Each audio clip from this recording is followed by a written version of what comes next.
ఆమేన్. దేవునికి స్తోత్రం. హల్లెలూయా. చేతులెత్తి గట్టిగా దేవుని స్తుతించండి. గట్టిగా స్తుతించాలి, మరింత గట్టిగా. హల్లెలూయా, హల్లెలూయా, హల్లెలూయా, హల్లెలూయా. దేవుని వాక్యమును శ్రద్ధగా వినండి. అయోగ్యంగా వినకూడదు.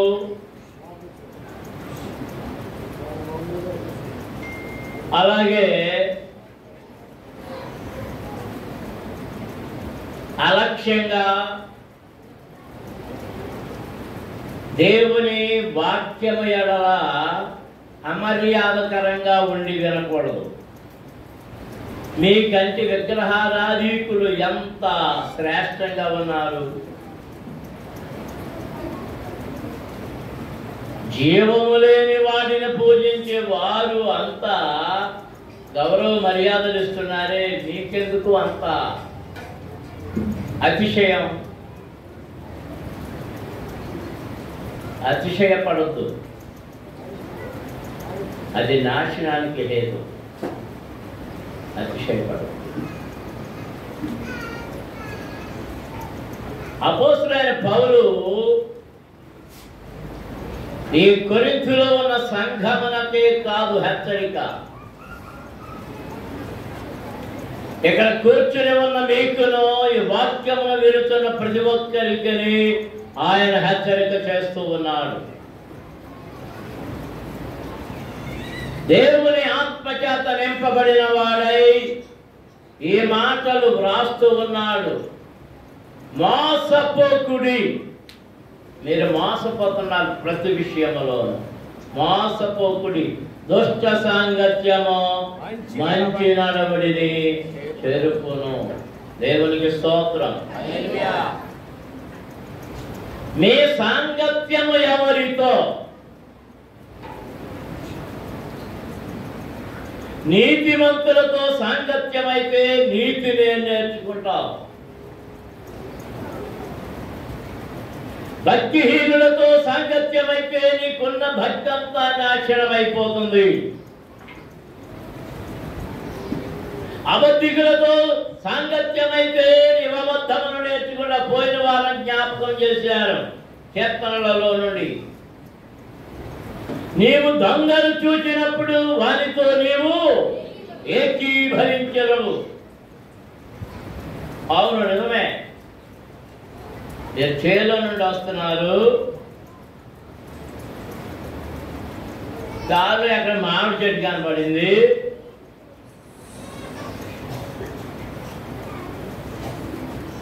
అందుబాటులో ఉన్న కాయలు కోస్తున్నారు. దూరంగా ఎవరో కేకలు వేసుకుంటూ వస్తున్నారు, అమ్మ వచ్చేస్తున్నాడు దశ దశ అని కచ్చాలు దాచేస్తారు.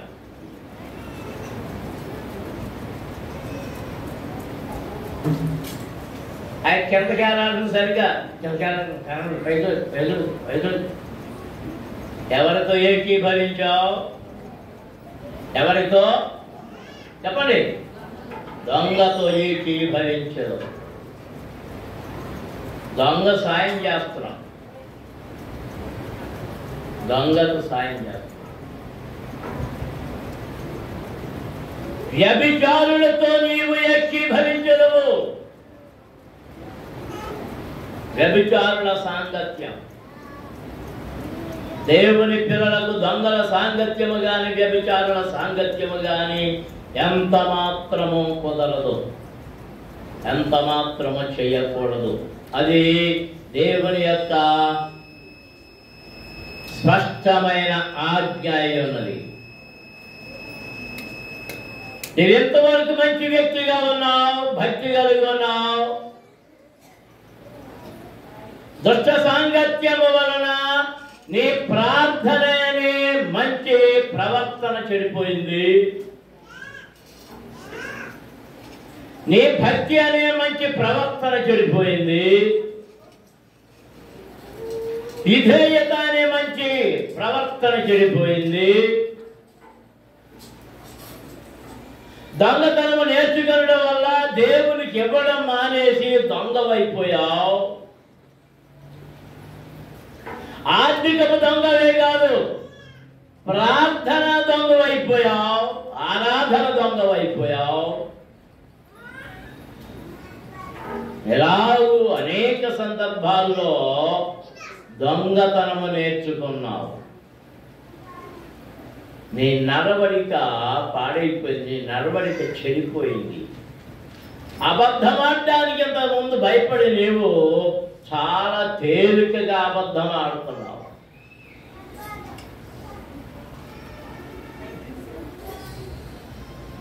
అబద్ధ ఓ నాలుక, ఆయన నీకేమి చేయను? అబద్ధమాడి పెదవులన్నిటిని ఆయన ఏమి చేయను? తంగేడు నిప్పులతో బాణములుగా చేసి ఆయన నీ మీద వేయును. దేవునికి స్తోత్రం.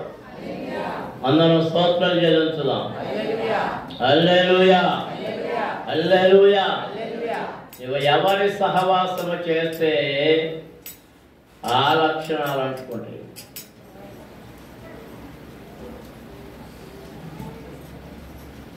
అందుచేత దేవుని వాక్యములని హెచ్చరిస్తూ ఉన్నది. వ్యభిచారులతో, లోకములో ఉన్న వ్యభిచారులైనా, సంఘములో ఉన్న వ్యభిచారులైనా, దొంగలైనా, లోకములో ఉన్న దొంగలైనా, సంఘములో ఉన్న దొంగలైన వారితో వ్యభిచారం పనికిరాదు. సంఘములో వారు ఉన్నారా? ఉన్నారు.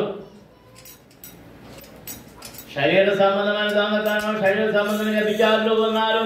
ఆత్మ సంబంధమైన దొంగతనం, ఆత్మ సంబంధమైనటువంటి వ్యభిచారము సంఘములో కనబడుతూ ఉన్నది. చూడండి, మనం కొరింథీయులకు రాసిన మొదటి పత్రిక 5వ అధ్యాయం. 5వ అధ్యాయం, కొరింథీ పత్రిక 5వ అధ్యాయం. మీరు మీ పక్కనే 2 పేజీలు వెనక్కి వెళ్తే కనబడుతుంది.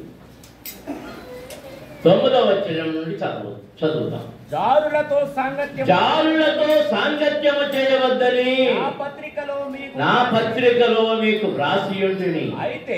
అయితే ఈ లోకపు జారులతోనైనను, లోభులతోనైనను, దోచుకొని వారితోనైనను, విగ్రహారాధికులతోనైనను ఏ మాత్రమును సాంగత్యము చేయవద్దని కాదు. అలాగైతే మీరు లోకములో నుండి వెళ్ళిపోవలసి వచ్చును కదా. ఇప్పుడైతే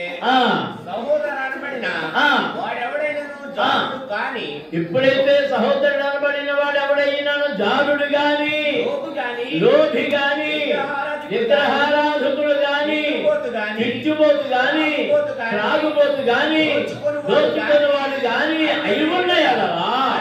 అట్టి వారితో సాంగత్యము చేయకూడదు, భుజింపకూడదని నీకు వ్రాయుచున్నాను. దేవునికి స్తోత్రం.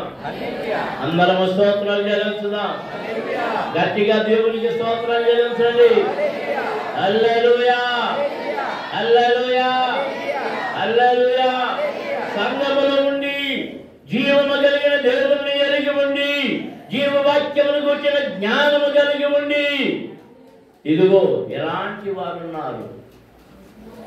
త్రాగుబోతులు ఉన్నారు, తిట్టుబోతులు ఉన్నారు, తిరుగుబోతులు ఉన్నారు, వ్యభిచారులు ఉన్నారు, రకరకాల విగ్రహారాధికులు ఉన్నారు. అట్టి వారితో ఏం చేయకూడదు? చెప్పండి, చెప్పాలి. సాంగత్యము చేయకూడదు. ఇంకా ఇంకా ఏమన్నాడు అక్కడ? ఇంకా ఏంటో నాకేం అర్థం కాదు మీ వ్యవహారం. ఏం చెప్పారయ్యా? ఏం చెప్పారు? గోబులతోనైనను, దోచుకుని వారితోనైనను, విగ్రహారాధికులతోనైనను ఏ మాత్రమును సాంగత్యము చేయవద్దని గాని కాదు. అలాగైతే మీరు లోకములో నుండి వెళ్ళిపోవలసి వచ్చును కదా. ఇప్పుడైతే సహోదరుడు అనబడిన వాడు ఎవడైనా జారులతో సాంగత్యము చేయవద్దని నా పత్రికలో వ్రాసి. అక్కడ ఎక్కడో పెట్టావు అంటే మళ్ళీ ఇంకా ముందుకెళ్ళావు. ఇప్పుడైతే సహోదరుడు అనబడిన వాడెవడైనను జారుడు గాని లోబి గాని ఇంకా చదవగలవా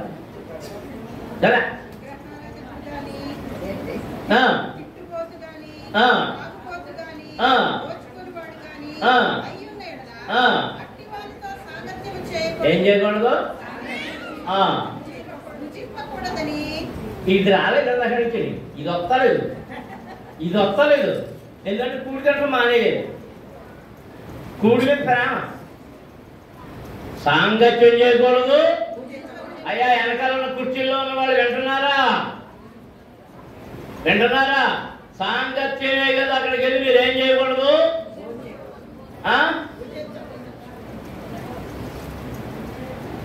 భుజింపకూడదు, భుజింపకూడదు. ఎంతసేపు మన యావత్ తిండి మీదే. అది మనం ఎంత అన్నమిచ్చామా, మనం ఏమన్నా చేసామా? ఆడకూడదు కదా. ఓ ఈ 10 మంది వారి పాపమంతా నీ మీదకి వస్తుంది. ఆ సాంగత్యము వల్ల, వారితో ఏకీభవించి మీరు భోజనము చేయడం వల్ల ఆ పాపములో, ఆ దోషములో మీరును పాలిభాగస్తులే, పాలిభాగస్తులే. క్రైస్తవ సంఘములకు, క్రైస్తవులకు ఒక నియమం ఉంది. అదేంటంటే ప్రార్థించిన తర్వాత ఏ మాట పలకాలి?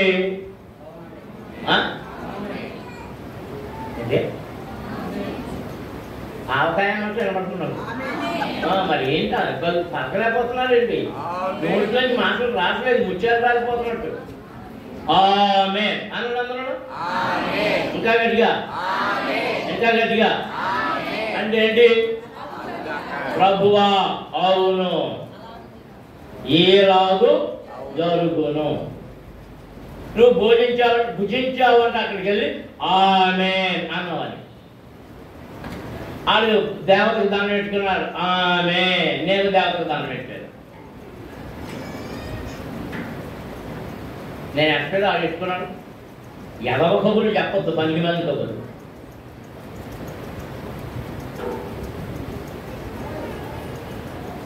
వాళ్ళు వెళ్ళేది కానీ సమాధికి నేను వెళ్ళాను. ఆ సమాధి గారికి అది మా అమ్మ పెద్దం అంటుంటాడు అప్పుడప్పుడు.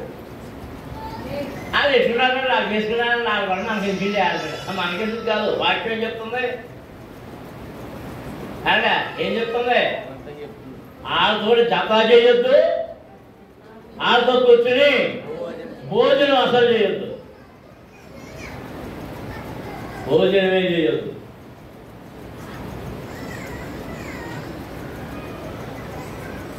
ఆ భోజనం దొరకదా నీకు ఇంటి దగ్గర? లేదా? లేదంటూ దేవుడు ఇస్తాడు నీకు. ఆ విగ్రహారాధన భోజనమే కావాలా?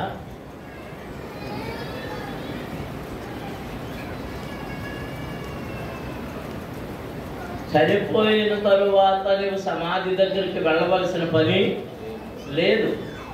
అంతటా అయిపోయింది, వాడి పని అయిపోయింది, వెళ్ళిపోయాడు. నువ్వు వచ్చేసావు, తిరిగి అక్కడికి వెళ్ళాల్సిన పని లేదు. అక్కడికి వెళ్ళే వాళ్ళందరూ ఎవరంటే విగ్రహారాధికులు, లోక సంబంధులు. మాటి మాటికి జ్ఞాపకం చేస్తాం. ఇప్పుడంటే క్యాలెండర్ వచ్చి పలానా సంవత్సరం పలానా తారీఖు అన్నారు. శారమ్మ గారు చచ్చిపోయాక అబ్రహాం గారు 2 సార్లు వెళ్ళాడు సమాధి దగ్గరికి. అండ్ రాజుగారు మీకు తెలుస్తుంది.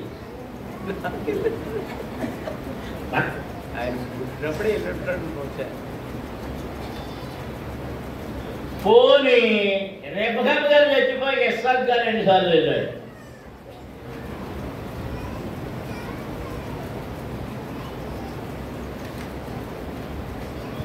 పోనీ యాకోబు గారు దారిలో చచ్చిపోయింది. ఎవరు? రాహేలు. మళ్ళీ ఎన్నిసార్లు వెళ్ళాడు సమాధి దగ్గరికి?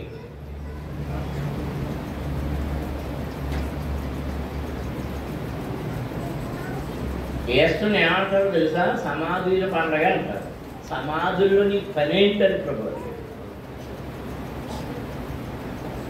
సమాధుల దగ్గర నీకు పనేంటి మరండి? మా నాన్నకి ఇష్టమైనవన్నీ వండి పెట్టామండి. బతుకున్నప్పుడు పెట్టలేదు కానీ మెతుకు స్పూన్లు మెతుకు పెట్టలేదు కానీ చచ్చిపోయి నువ్వు తింటా వండుకుని ఆడి పేరు మీద సచినోడి పేరు మీద ఆడికి ఇష్టమైన నువ్వు తింటున్నావు. ఎంత బుద్ధిహీనత!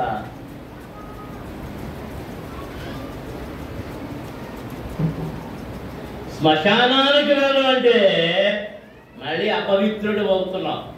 విచిత్రం ఏంటంటే నాకు అర్థం కాదు. శ్మశానంలో వెళ్తూ వచ్చి స్నానం చేయాలి. ఏం చేస్తున్నారు?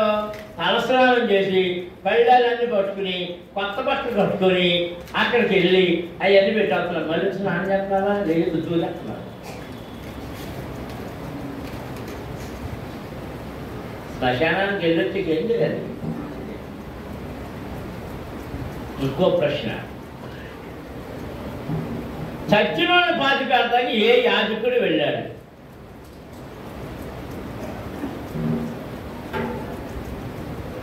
ఏ యాజకుడు వెళ్ళాడు? అహరోన్ వెళ్ళాడా? అహరోన్ కుమారులు వెళ్ళారా? లేకపోతే వాళ్ళ వారసత్వంలో వచ్చిన వాళ్ళు ఎవరైనా వెళ్ళారా? కొన్ని ఏలి వెళ్ళాడా? ఏలి కుమారులు అంతా ఎందుకు? అననీయ సప్పారాలు ఉన్నారు కదా. ముందు అననీయ వచ్చాడు, చచ్చిపోయాడు. అబద్ధం అని చచ్చిపోయాడు. ఎవరు తీసుకెళ్ళి కప్పెట్టారు?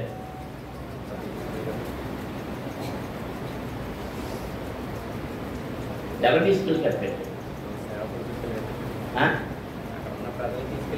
సేవకులా? వాళ్ళ ఆవిడ కబురు తెలిసిందా? అంటే కబురు కూడా చెప్పకుండా ఏం చేశారు? చచ్చినట్టు తీసుకెళ్ళి కప్పెట్టేశారండి. చాలా జాగ్రత్తగా గమనించండి. వాళ్ళ ఆవిడ ఇచ్చింది. మీ ఆయన చచ్చిపోయాడని చెప్పలేదు ఎవరు. పేదలు గారి దగ్గరికి వచ్చింది. ఈయన మీ ఆయన చచ్చిపోయాడని చెప్ప ప్రశ్న ఏడు. ఎంతకే అమ్మిదివా? అయ్యా ఎంతకే అమ్మిది?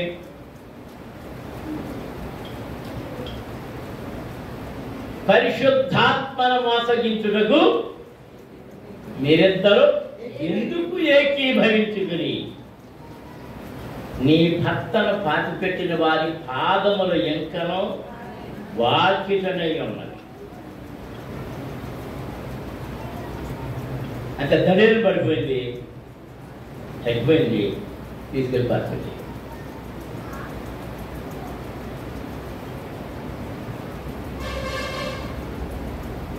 అది స్మార్ట్ ఫోటో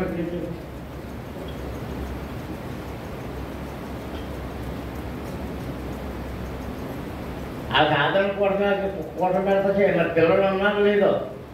ఇప్పుడు ఆదరణ కూటం ఎందుకు పెడతాం అంటే ఆ కుటుంబీకులకి ఆదరణ కలిగించాలని కొంత లోపంలో ఉన్నారు కాబట్టి ఆ లోపం ఈతోటి అది బాగు చచ్చిపోయినట్టు కూడి ఎట్లేదు. ఆ చచ్చిపోతే కూడి ఆ చచ్చిపోయిన కూడి తిందామని ఎంతమంది వస్తుంటారో అర్థం కాదు.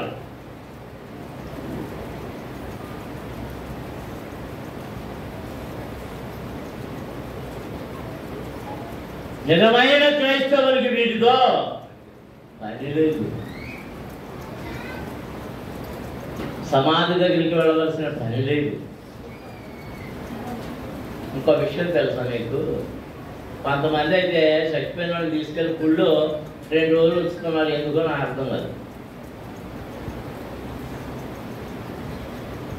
ఇక్కడే చూడండి, అది మధ్యలో మర్చిపోతానేమో. మనం ఇంత 15 అధ్యాయం చదివాం, ముందు 15 అధ్యాయం చదివాం కదా. 20వ వచనం చదువుతాం చూడండి. 15 అధ్యాయం 20వ వచనం. 15 అధ్యాయం కొరింథీ పత్రిక 15వ అధ్యాయం 20.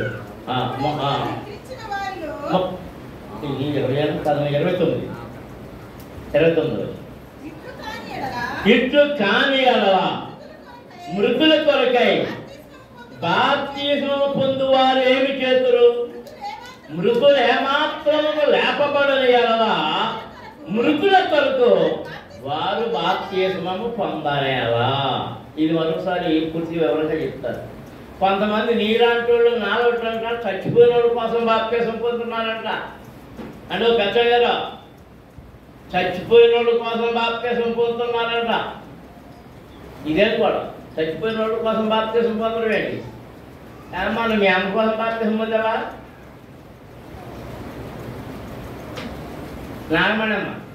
నాగమణమ్మ నాలో ప్రిస్కెళ్ళాను. నాకు ఈ మధ్యన పుట్టి చచ్చిపోతున్నాను నేను. ఇంకా పాత మీ నాగమణులుగా ఉన్నారు, మార్చబడిన వారుగా ఉన్నారు. మీ సాక్ష్యాలను అర్థమవట్లే.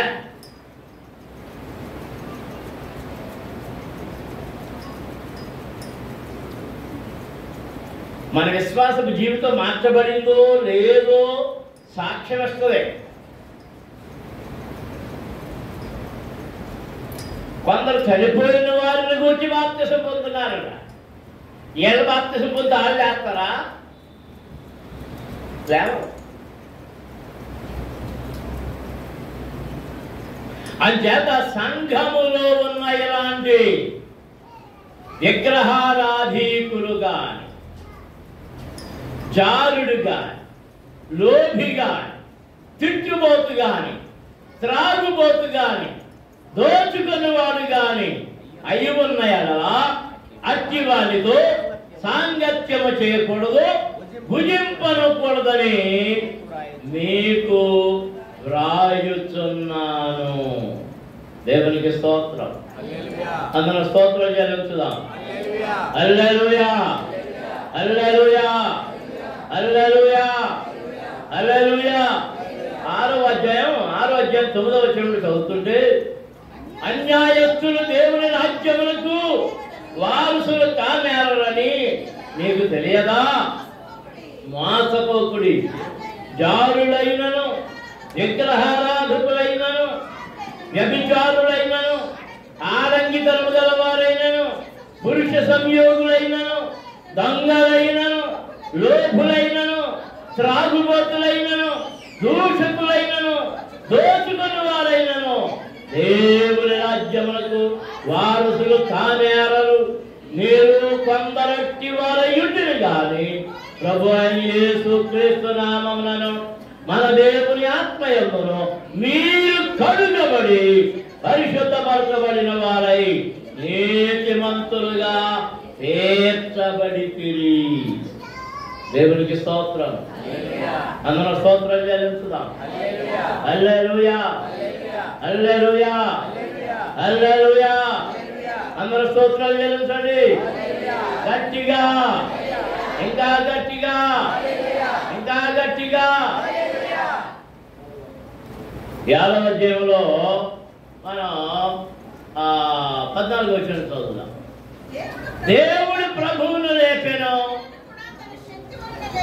మనలను కూడా తన శక్తి వలన లేపును. మీ దేహములు క్రీస్తునకు అవయవములై ఉన్నవని మీరు ఎరుగరా? నేను క్రీస్తు యొక్క అవయవములను తీసుకొని వేశ్య యొక్క అవయవములుగా చేయుదువా? అదంత మాత్రమును తగదు. వేశ్యతో కలుసుకున్న వాడు దానితో ఏకదేహమై ఉన్నాడని మీరు ఎరుగరా? దేవునికి స్తోత్రం. హల్లెలూయా, హల్లెలూయా. సంఘములోనే, దేవుని సంఘములోనే దైవ విరుద్ధమైన వారున్నారు, విరుద్ధమైన బోధన చేసేవారున్నారు, పరిశుద్ధాత్మ లేదు అని చెప్పేవారున్నారు, పరిశుద్ధాత్మ లేదు అని చెప్పేవారున్నారు, ఈ రోజుల్లో లేదని చెప్పేవారున్నారు. ఒక్క ప్రశ్న, ఒక్క మాట. వీరే బాప్తిసం ఇచ్చినప్పుడు ఏమనిస్తారు? తండ్రి యొక్కయు కుమారుడు యొక్కయు పరిశుద్ధాత్మ నామములో బాప్తిసం ఇచ్చుతున్నారు అంటారు. ఏదైనా ప్రతిష్ఠిస్తుంటే, ఏదైనా చేస్తుంటే తండ్రి యొక్కయు కుమారుడు యొక్కయు పరిశుద్ధాత్మ నామములో ప్రతిష్ఠించుతున్నారు. ఆరాధన అంతా అయిపోయాక ముగింపులో మన పరమ తండ్రి అయిన దేవుని యొక్కయు కుమారుడైన యేసుక్రీస్తు యొక్కయు మన ఆదరణకర్త అయిన పరిశుద్ధాత్మ నామములో అన్నిట్లో ఎవరు కనబడుతున్నారు? పరిశుద్ధాత్ముడు కనబడుతున్నాడు. కానీ వాళ్ళు ఏం చెప్తున్నారు మళ్ళీ బాగా? ఇప్పుడు పరిశుద్ధాత్మ లేదు. ఇప్పుడు చెప్పేది తప్ప, వినే నేను తప్ప ఎవరు తప్ప? చెక్ చేసుకుంటున్నారు వీళ్ళు. పరిశుద్ధాత్ముడు లేదనేటప్పుడు ప్రార్థనలో పరిశుద్ధాత్ముడు కూడా ఎందుకు?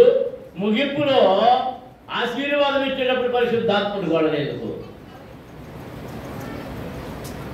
ఇవన్నీ ఆయా తంత్రములు మంత్రములు కల్పించి చేస్తున్న ప్రజలను రకరకాల విభిన్న బాధలతో తారుమారు చేయడానికి సాతానుడు కల్పించిన తంత్ర మంత్ర ఉపదేశాలు ఇవి.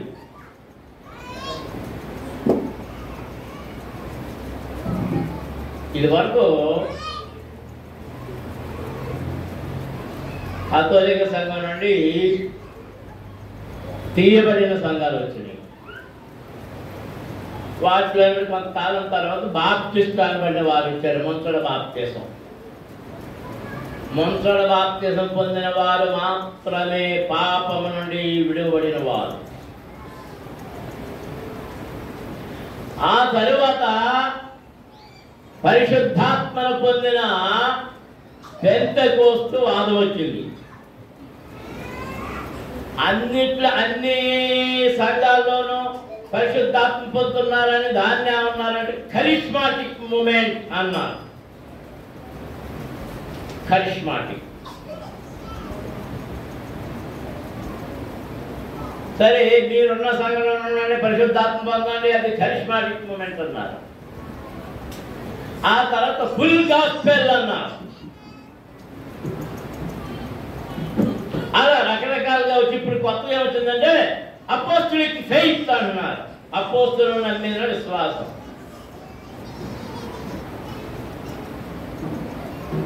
మీరు ఏ విధమైనటువంటి బోధ చేస్తున్నారు కానీ నేను నమ్మేది మాత్రం పరిపూర్ణమైన పరిశుద్ధ గ్రంథాన్ని. దేవునికి స్తోత్రం. అంటే అపోస్తలిక్ ఫెయిత్ లో, అపోస్తలుల బోధలో, యేసుక్రీస్తు బోధలో నుండి ఏమైనా మినహాయింపులు ఉన్నాయా?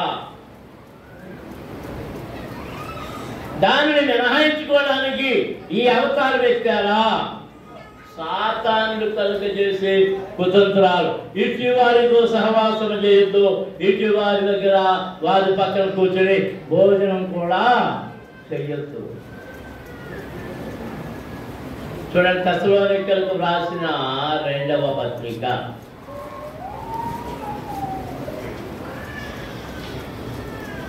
3వ అధ్యాయంలో 6వ వచనం చదువుదాం. తెస్సలోని పత్రిక 2వ పత్రిక 3వ అధ్యాయం 6వ వచనం నుండి, సహోదరులారా, మా వలన పొందిన బోధన ప్రకారము కాక అక్రమముగా నడుచుకొని ప్రతి సహోదరుని యొద్ద నుండి తొలగిపోవలనని మన ప్రభువు యేసుక్రీస్తు పేరున మీకు ఆజ్ఞాపించుతున్నాను. యాలాగు మమ్మును పోలి నడుచుకొనవలెనో మీకే తెలియను.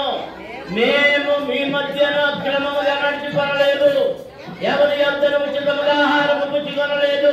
మేము మీలో ఎవరికి భారముగా ఉండకూడదని ప్రయాసముతోనూ కష్టముతోనూ రాత్రి పగలు పని చేయుచు జీవనము చేసినవి. మీరు మమ్మల్ని పొలి నడుచుకొనవలెనని మమ్మల్ని మేము మాదిరిగా కనబరుచుకొనడానికి ఈలాగు చేసినవి గాని మాకు అధికారము లేదని చేయలేదు. మరియు మేము మీ యొద్ద ఉన్నప్పుడు ఎవడైనాను పని చేయని వాళ్ళని ఎనగా వాడి భోజనము చేయకూడదని మీకు ఆజ్ఞాపించింది కదా.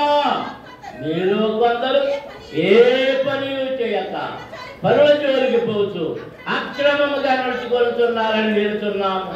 అట్టివారు నెమ్మదిగా పనిచేయచ్చు, సొంతముగా సంపాదించుకొనిన ఆహారము భుజింపవలెనని మన ప్రభు అయిన యేసుక్రీస్తు పేరున వారిని ఆజ్ఞాపూర్వకముగా హెచ్చరించుతున్నాము.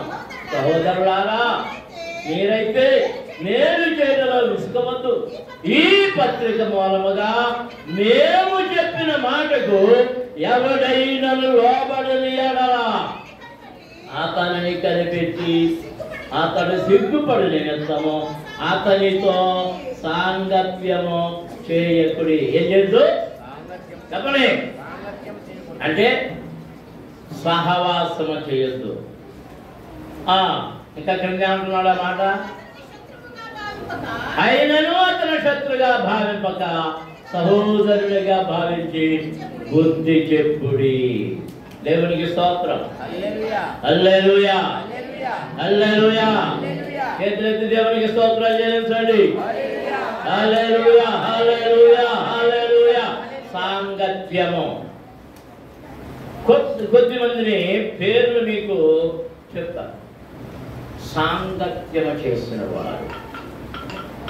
ఏదేను తోటలో దేవునితో సాంగత్యము చేసిన ఆదామవ్వలు దేవుడు వెళ్ళిపోయిన తర్వాత వారిద్దరే సహవాసములో ఉన్నవారు. ఒక రోజున అవ్వమ్మ ఒక్కటి ఆయనను విడిచిపెట్టి బయటికి వెళ్ళింది. ఎవరితో సహవాసం చేసింది? అపవాదితో, సాతానుడు సహవాసం చేసింది. తోట నుండి వెళ్ళబడ్డారు. అర్థమవుతుందా మీకు? ఇంకెవరి సహవాసం పోయింది? ఎవరి సాంగత్యం పోయింది? దేవుని సాంగత్యం పోయింది. నీతి సాంగత్యం పోయింది. దేవునికి స్తోత్రం. హల్లెలూయా. యోబు అతని స్నేహితులు వచ్చి యోబుకు అనేకమైనవి చెప్తున్నారు. ఒక ఆయన అన్నాడు, అవన్నీ మీరు యోబు గ్రంథాన్ని జాగ్రత్తగా చదివితే యోబు మీద కొన్ని నేరాలు మోపారు. ఒక స్నేహితుడు అంటున్నాడు, అయ్యా నువ్వు తాకట్టు పెట్టుకుని ఆ వస్తువులు ఇవ్వలేదు, నువ్వు ఎంతో మంది విధవరాంటిని బాధించావు అంటూ రకరకాలుగా నేరాలు మోపారు. మరి అవన్నీ చేస్తుంటే దేవుడు యోబును నీతిమంతుడని ఎందుకన్నాడు? నీతిమంతుడని ఎందుకన్నాడు అంటే యోబు అది నేను చేసింది తప్పు అని తెలిసినప్పుడు వెంటనే వారిని పిలిచి వారికి ఇచ్చేసి తన తప్పును కడుక్కున్నాడు. యోబుని స్నేహితులు దూషిస్తూ ఉన్నప్పటికీ యోబు తిరిగి వారిని దూషించలేదు. ఒక స్నేహితుడు అన్నాడు, ఓ యోబా, దేవుడు మనుషులతో ఒక్క మారు పలుకును, 2 మార్లు పలుకు. అందరికీ ఈ మాట. దేవుడు నీతో పదే తలుపుకొని చెప్పడం. ఒక్కసారి చెప్తాడు, హత్యలు చేస్తున్నాడు, 2వసారి చెప్తున్నాడు, అంతే.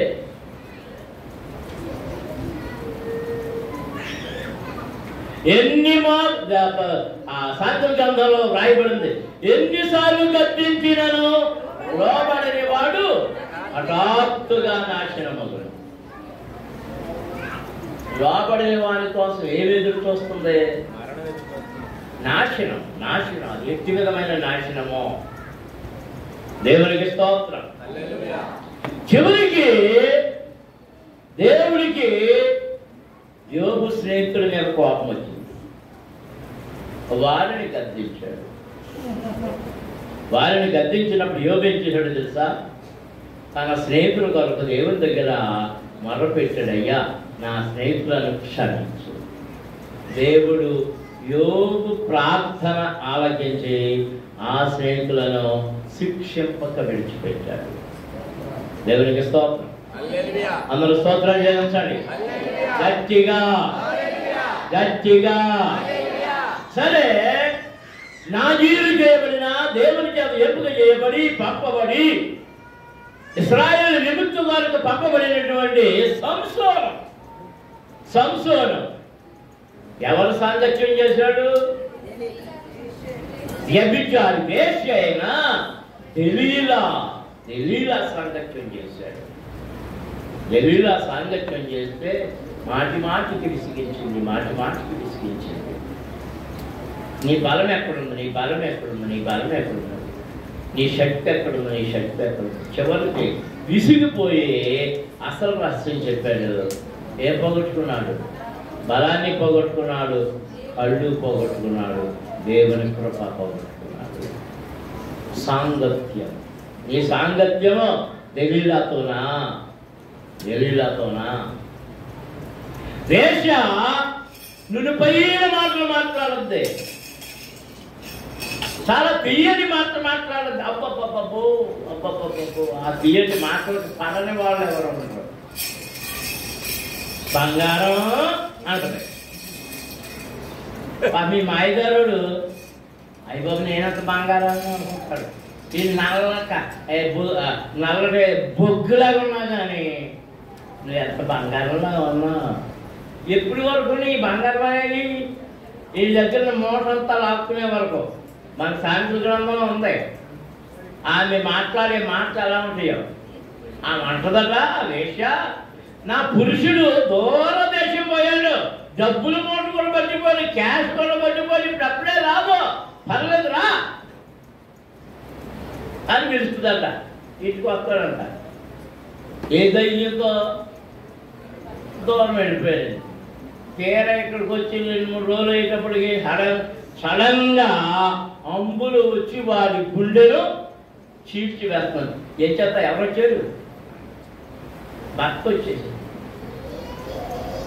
ఇదేమంటుంది అక్కడికి వెళ్ళి, అయ్యి బాబు ఎవడో నేను అడగను, అమ్మో వచ్చాడా, అయిపో ఎన్ని తిప్పుకోవాలో అన్ని తిప్పుకుంటాడు. ఏం అక్కడ మహాపతివ్రత మొహం, మాటలు, ముక్కు, కదాలింపు అన్నీ.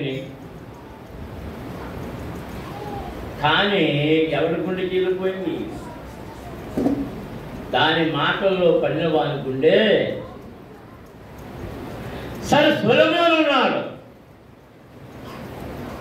దేవుడు అతనికి యుద్ధములు లేకుండా తండ్రిని బట్టి క్షేమము కలుగజేస్తే దేవుడు వద్దన్నట్టుగా చేయడం మానివేసి అన్య స్త్రీలను వివాహం చేసుకోవద్దంటే అన్య స్త్రీలనే వివాహం చేస్తున్నారు. ఎంతో మందిని కాదు, 700 మందిని.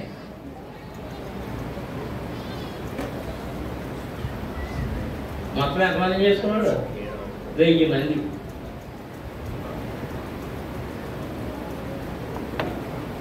ఇది ఎంత ఆస్తి ఉంది కాబట్టి 1000 మంది ప్రాణాలను నేర్చుకుని మరి 1000 మందికి 1000 ఇళ్ళు కట్టుకుంటాడుగా. ఏమైనా పెచ్చం కదా? మామూలు చెన్నైలు వెళ్తాడా రాజుగారు?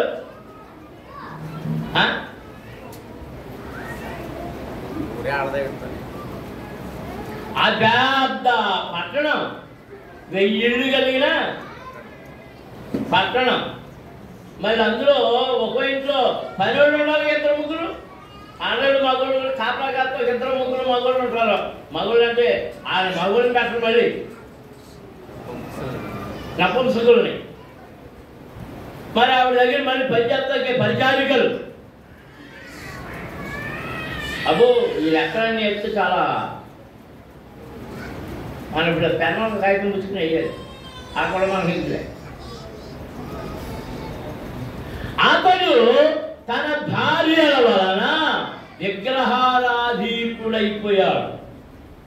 ఎవరి వలన చెప్పండి? భార్యల వలన, ఆ స్త్రీల వలన. ఆడు మారిపోయాడు కానీ మీరు మాత్రం మీ ఆయన మాట్లాడుకోవాలి. దేవుడి దగ్గర తీసుకురాపోతున్నారు. ఆడు గొప్పళ్ళ, మీరు గొప్పళ్ళ. లక్ష్మమ్మ ఎండి నడుపుతో చూసే మాట ఎందుకెండో ఎప్పుడు ఆయన అంటాడు. నేను అంటలేదమ్మా ఎవరున్నా ఎనప్పది ఇంకేమైనా ఉందా? టైంకి టీ ఉండదు, కాఫీ ఉండదు, టిఫిన్ ఉండదు. నేచర్ తింటే అనుమానం వచ్చింది, అలా వస్తుంది. ఎవరున్నారంటే పెద్దపోయి వంట వరకు ఆ మధ్య వరకు ఆ పెళ్ళి సేపు మునికొమ్మరు ఉండేది, అది పెళ్లి చేసుకుని పోయింది. ఆ తరగతి ఏమైనా ఉంటే ఆ మధ్యన 2 నెలలేమో నీ కూతురు ఉంది. ఎవరున్నారు? ఎవరైనా ఉన్నారా? మంచిన కాలం నేనే ముంచి తీసుకోవాలి. మా ముంచినట్టు కూడా కాయాలి. కాయలేదనుకోండి ఏం చేయాలి? ఆ బిందులో ముంచి తాగాలి. అది బిందులో కూడా లేవనుకోండి ఏం చేయాలి?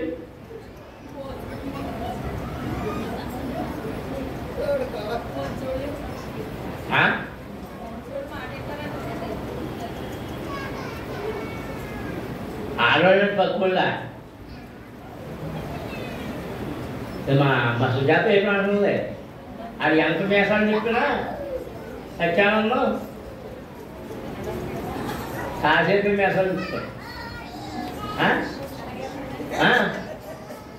ఎలా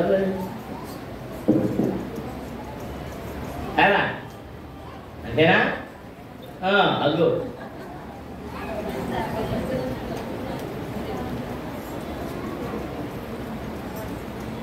ఎంతంత మేసాలు ఉంటాయి కొంతమందికి.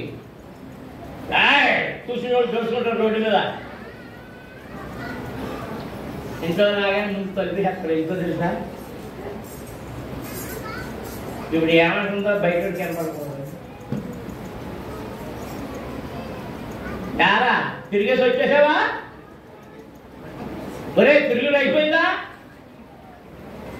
సాగు సాగు ఆ కాళ్ళు కూడా చూసావు చూడాక. ఇప్పుడు బయటేమో పులి, ఇంట్లో పిల్లనయ్యో మ్యావ్ మ్యావ్ అంటారు.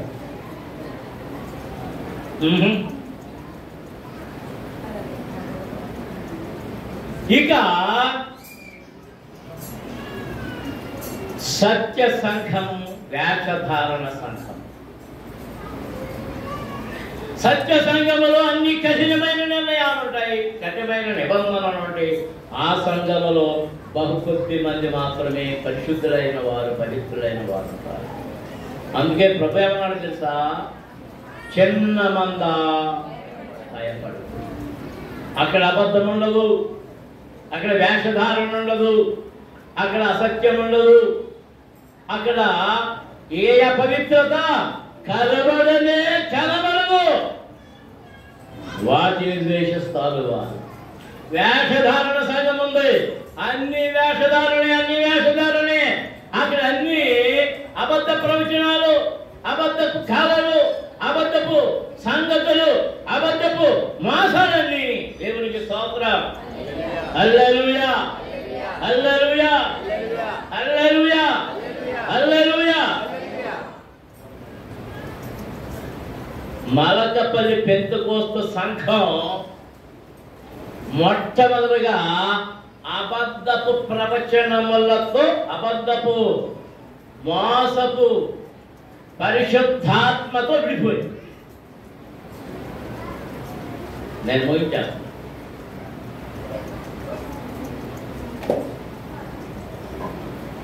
పెద్దల నుంచి వచ్చేవారు విశ్వాసులు.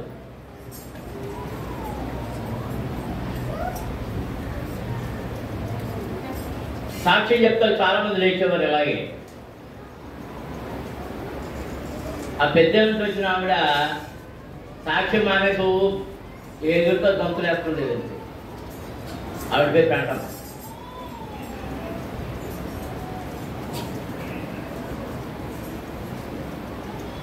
ఎవరి మీద పడిపోద్దామని పట్టుకోమని.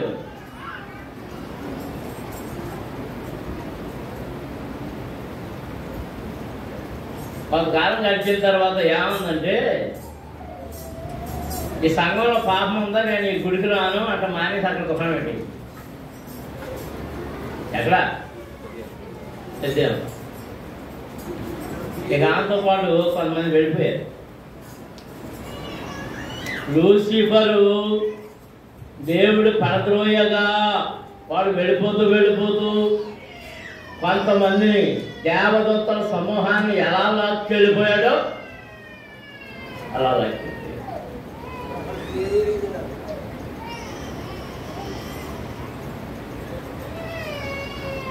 అలా లాక్కు వెళ్ళిన వాళ్ళలో వెళ్ళకుండా మిగిలినోడు డేవిడ్ అన్నయ్య, దొంగ డేవిడ్ అని. చాలా మంది వెళ్ళిపోయారు. దొమ్మెర బలిపాడు వెళ్ళిపోయారు, చిలిపి వాళ్ళు వెళ్ళిపోయారు, పెద్దవాళ్ళు వెళ్ళిపోయారు, రావులపాడు కొందరు వెళ్ళిపోయారు, తిరుగుడు మెట్ల కూడా కొంతమంది వెళ్ళిపోయారు. తిరిగి కట్టవాడు వెళ్ళిపోయారు, వడ్డీల కుటుంబాలన్నీ అటు వెళ్ళిపోయాయి. అలాగని పెంతకొస్త సంఘ చరిత్ర చాలా పెద్దది, చాలా పెద్ద సంఘం. అంటే ఆ కొమ్మ ఏం చేయబడింది? నరకబడింది. నరకబడిపోయి పాల్గొన్నాడు.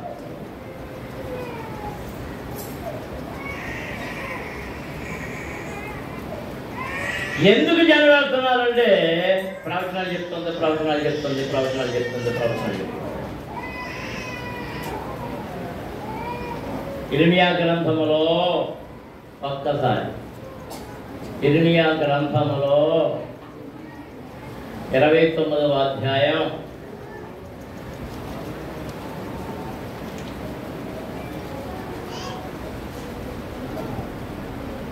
29వ అధ్యాయం 7వ వచనం చదువుతాం చూడండి. నేను మిమ్మల్ని చెరగోలిపోయిన పట్టణం యొక్క క్షేమము కోరి దాని కొరకు యెహోవాను ప్రార్థన చేయుడి. దాని క్షేమము మీ క్షేమములకు కారణమగును. ఇశ్రాయేలు దేవుడును సైన్యములకు అధిపతి యెహోవా ఇలాగు సెలవిచ్చుచున్నాడు, మీ మధ్యనున్న ప్రవక్తల చేతనైనను మంత్రజ్ఞుల చేతనైనను మీరు మోసపోకుడి. మీరు కలలు కను వారి మాటలు వినకుడి. వారు నా నామమును బట్టి అబద్ధ ప్రవచనములను మీతో చెప్పుదురు, నేను వారిని పంపలేదు. ఇదే యెహోవా వాక్కు. దేవునికి స్తోత్రం. ఎవరు పంపలేదు వారిని? చెప్పండి, అందరూ చెప్పాలి. దేవుడు పంపలేదు. దేవునికి స్తోత్రం. ఇంకా జ్ఞాపకం చేసుకుంటే తొమ్మిదిలో మా అప్పకు ఒకప్పుడు లేదు. కోలుమంటలు ఏడవ తక్క ఆ ఎక్కతో కనబెట్టి కాపాడులో కట్టు ఉండేది. ఎలా మొదలెట్టేటని వస్తుంది మా ఎంకయ్యప్ప. మా ఎంకయ్యప్ప పెడతలు చూసేది రంగుడు కొనేసుకున్నప్పుడు. మరి ఎందుకు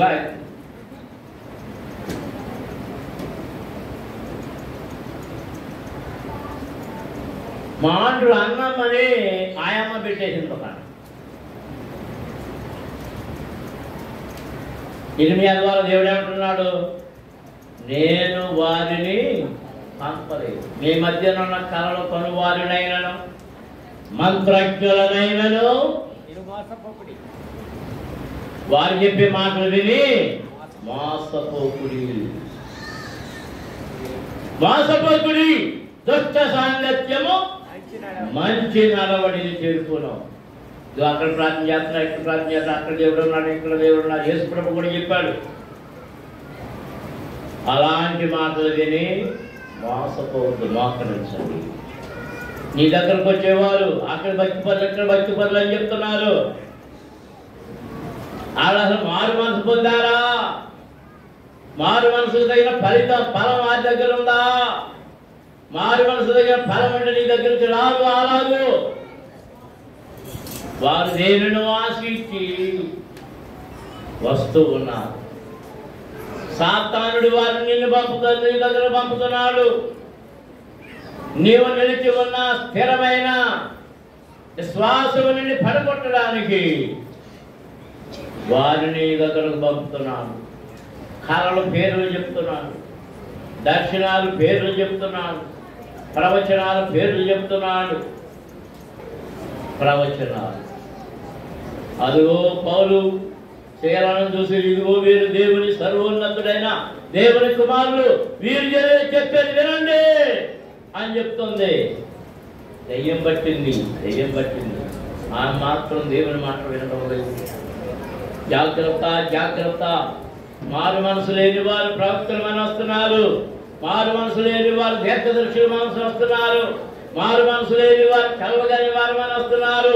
మారు మనసు లేని వారు భక్తులు మనస్తున్నారు. మారు మనసు లేని వారు మేము బాధితులు మనస్తున్నారు. మారు మనసు లేని వారు దేవుడి మమ్మల్ని పంపాలని వస్తున్నారు. జాగ్రత్త, జాగ్రత్త. నీ చుట్టూ వాళ్ళే ఉన్నారు. నీ బంధువైనా సరే, నీ చుట్టమైనా సరే. చుట్టరికం వేరు, బంధుత్వం వేరు. దేవుని వాక్యం వేరు, దేవుని వెలుగులు వేరు, దేవుని స్వరం వేరు, భక్తి వేరు. అందరూ స్తుతించండి, స్తుతించండి. మోకాళ్ళ మీద ఉండి స్తుతించాలి. మీ చేతులు పైకెత్తండి, ప్రభువుని స్తుతించండి, ప్రభువుని స్తుతించండి. హల్లెలూయా, హల్లెలూయా, హల్లెలూయా, హల్లెలూయా, హల్లెలూయా, హల్లెలూయా. స్తోత్రము నాయన, స్తోత్రము నాయన, స్తోత్రము నాయన.